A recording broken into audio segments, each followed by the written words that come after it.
Okay, today is Friday, and on Friday we do takeaways. We make our own.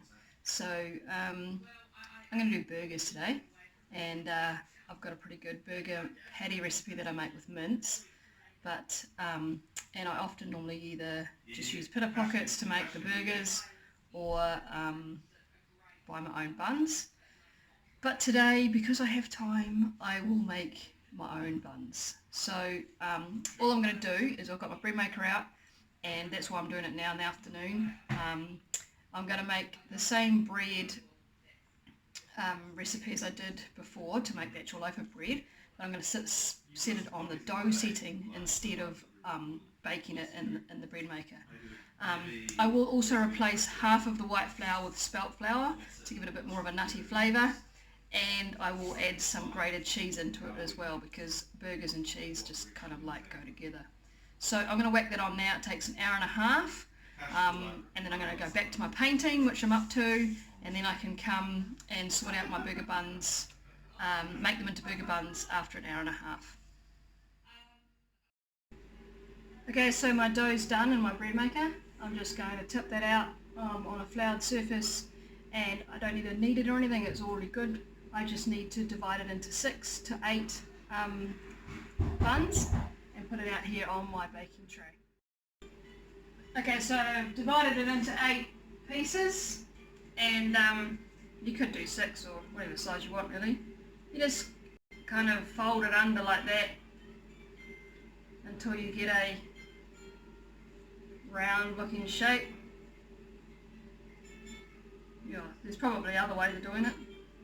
And then pop them on your baking tray.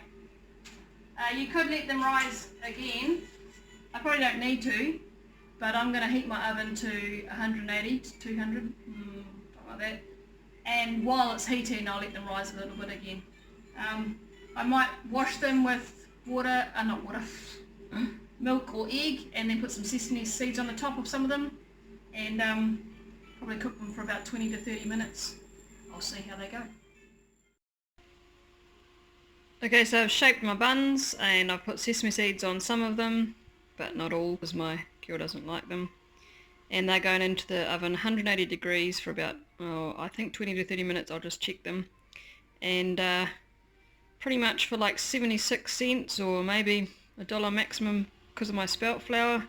I have 8 hamburger buns. You couldn't buy them in the shop for that amount, and they wouldn't taste as good either. And now I'm going to get on to my meat patty mixture. Okay, so I left these in for 20 minutes and I've just pulled them out, and they look delicious, but you can tap and they're hollow, and I'll let these cool down a little bit for dinner.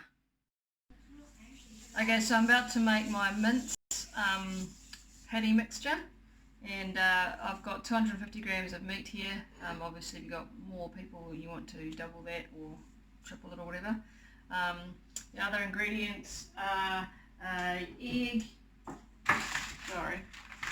I've got half a carrot because it's too big, so a smallish carrot, an egg, garlic and herb salt, and some cheese.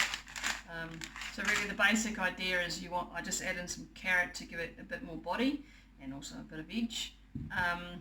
You want seasoning plus salt and pepper, so that's what that is. The egg binds it all together, and then the cheese adds a bit of extra to it as well. You could probably put in like sweet chili sauce or something spicy if you wanted to. You could put breadcrumbs in as well to bulk it out a little bit more, but I'm just going to keep it really simple. So yeah, you want a seasoning of some description, you want the egg to hold it together, and then add meat, and pretty much that's it. That's all you need to do. Chuck it all in a bowl, mix it all together, and then I'll show you what I do next. Okay, so I am using quite a lot less mince than I have in the past. So 1 egg is actually too much. You can't have half an egg. So it is a little bit moist for me to use. So I'm going to put a little bit of breadcrumbs in and bulk it out today. And as you can see, I forgot to mention, I've actually grated the carrot, in case you're wondering what didn't put it in whole. So I'm going to add a little bit of breadcrumbs, and then I have here a metal egg ring, which I've had for years. And what I do is I use this down on my board, and I just fill one of these up with the mince, and then I just let it rest for about 20 minutes, and it just shapes a nice patty for our burgers. Okay, so just so you know what it should look like, before it was quite wet. Now if I go like that, it kind of holds together. Not very technical, I know, but it's it means that it's going to hold together as a patty. So that's basically what it should look like, whereas before it was quite sloppy. Okay, so my video camera on my phone actually decided to not work